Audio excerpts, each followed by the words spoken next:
Hello everyone, welcome back to our channel Sharmila Mahalakshmi vlogs. நான் ஷர்மிளா. இன்றைக்கி பிரம்ம முகூர்த்த பூஜையோட ஃபர்ஸ்ட் டே. அகெயின் நம்ம ஃபர்ஸ்ட் டேலேருந்து ஸ்டார்ட் பண்ணியிருக்கோங்க. ஆல்ரெடி 36 days 7 டேஸும் நம்ம பண்ணியிருந்தோம்.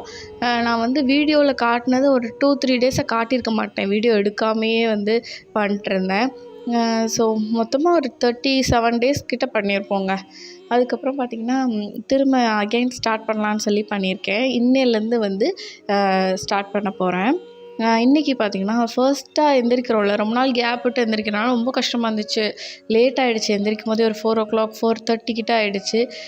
வேகமாக குளிச்சுட்டு ரெடி ஆகிட்டு வந்து நான் வந்து கோலம் வந்து சாமி ரூம் கிட்ட மட்டும்தாங்க போட்டுக்கிட்டேன். வெளியே போக கொஞ்சம் பயமாக இருந்துச்சு. என்னன்னு தெரில, எனக்கு ரொம்ப நாளாக பண்ணாதனாலயா என்னன்னு தெரில, கொஞ்சம் பயமாக இருந்துச்சு. வாசலுக்கு போய் பண்ணுறதுக்கு ரொம்ப பயமாக இருந்துச்சு. ஸோ அதனால் வாசலில் கோலம் போடல. வீட்டுக்கு அந்த சாமி ரூம் கீழே மட்டும் குட்டியாக ஒரு கோலமும் கிச்சன்லேயும் குட்டியாக ஒரு கோலம் போட்டு பூஜை ரூமில் எல்லாத்தையும் வந்து ரெடி பண்ணி வச்சிட்டேன். முன்னாடினாலே ரெடி பண்ணி வச்சுருந்தேன். பூ மட்டும் காலையில் சாத்திக்கலாம் அப்படின்னு சொல்லிட்டு காலையில் வந்து பூ எல்லாத்துக்கும் வச்சிட்ருக்கேன். பிரம்ம முகூர்த்த தீபம் பார்த்திங்கன்னா 5 தீபம் ஏற்றணும். ஸோ அதுக்கு எல்லாமே திரி போட்டு மஞ்சள் குங்குமம்லாம் வச்சுட்டேன். எனக்கு தெரியும் கண்டிப்பாக கொஞ்சமாக டிலே ஆகும். நம்ம முத நாள் எந்திரிக்கிறோம் அப்படின்னும்போது லேட் ஆகும் அப்படின்னு சொல்லிட்டு, அதனால் நான் வந்து சரி பார்த்துக்கலான்ட்டு முன்னாடி நாளே மஞ்சள் குங்குமம் மட்டும் வச்சுருந்தேன்.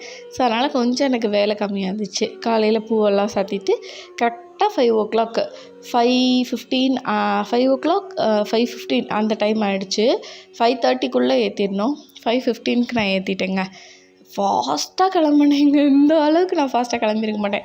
நல்ல வேளை நான் கோலம் போட போயிருந்தானாலும் கண்டிப்பாக டிலே ஆகிருந்துருக்கும். ஏன்னா 1/2 an hour அது இழுக்கும் கோலம் போடும்போது.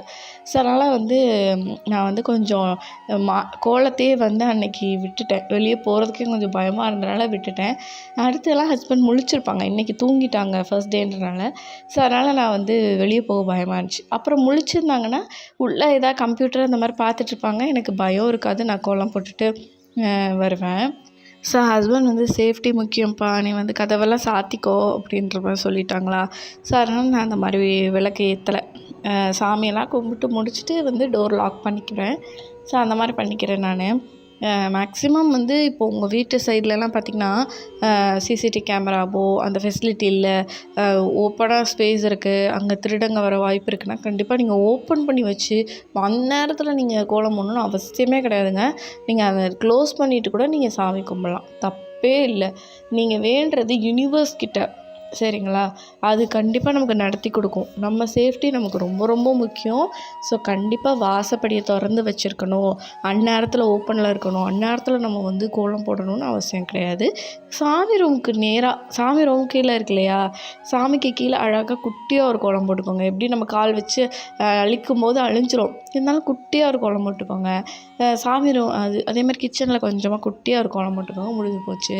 ஸோ அந்த மாதிரி பண்ணிக்கலாம். நான் வந்து சாமியெல்லாம் கும்பிட்டு முடிச்சுட்டு மார்னிங் பிரேக்ஃபாஸ்ட் பார்த்திங்கன்னா இட்லி தான் பண்ண போகிறேங்க. கூப்பிட்டுக்கும் இட்லி வச்சு விட போகிறேன் ஸ்நாக்ஸ் பாக்ஸில். ஸோ இந்த ஸ்ப்ரே பாட்டில் பார்த்திங்களா, எனக்கு எல்லாத்துக்குமே யூஸ்ஃபுல்லாக இருக்குது. நான் எண்ணெய் எடுத்து அதில் தடவை தேவையில்லை, அதுக்கெலாம் ஸ்பேச்சுலா வச்சு தடவை தேவையில்லை. ஜஸ்ட்டு ஸ்ப்ரே பண்ணி விட்டு நான் வந்து மாவை ஊற்றி அப்படியே இட்லி சுட்டுப்பேங்க. அதே மாதிரி தோசைக்கும் யூஸ் பண்ணிக்கிறேன், சப்பாத்திக்கும் யூஸ் பண்ணிக்கிறேன். ஸ்ப்ரே பாட்டில் சூப்பராக இருக்குது. ஸோ வாங்கணுன்னா சொல்லுங்கள், மீஷோ தான், ரொம்ப யூஸ்ஃபுல்லாக இருக்குது. நான் கோடு வேணால் சென்ட் பண்ணுறேன். ஸோ நல்ல குவாலிட்டி, சூப்பர் குவாலிட்டிங்க. நல்லா இருந்துச்சு. நான் குப்பிட்டுக்கு எப்படி கொடுப்பேன்னா, இந்த மாதிரி கட் பண்ணிக்குவேன். 4ஆ 3ஆ இந்த மாதிரி கட் பண்ணிவிட்டு, அதில் வந்து பவுடர் இது இட்லி பொடி இருக்கு இல்லையா, ஸோ அதை தூவிட்டு நல்லெண்ணெய் ஊற்றி அப்படியே பெரட்டி வச்சு விடுவேன். கூட ஒரு ஹாஃப் ஆப்பிளும், அதுக்கப்புறம் சாமிக்கு பிரசாதம் வைப்போம் இல்லையா, ஸோ அது குப்பிட்டுக்கு தான் எப்போது கொடுப்பேன் நான். ஸோ அதை அப்படியே வச்சுருந்தேன். அதுக்கப்புறம் நாங்கள் வந்து சட்னி அரைச்சிட்டு தோசை சாப்பிட்டோம். அதுக்கப்புறம் லஞ்சுக்கு பார்த்திங்கன்னா கீரை வாங்கிட்டு வர சொல்லியிருந்தேன்.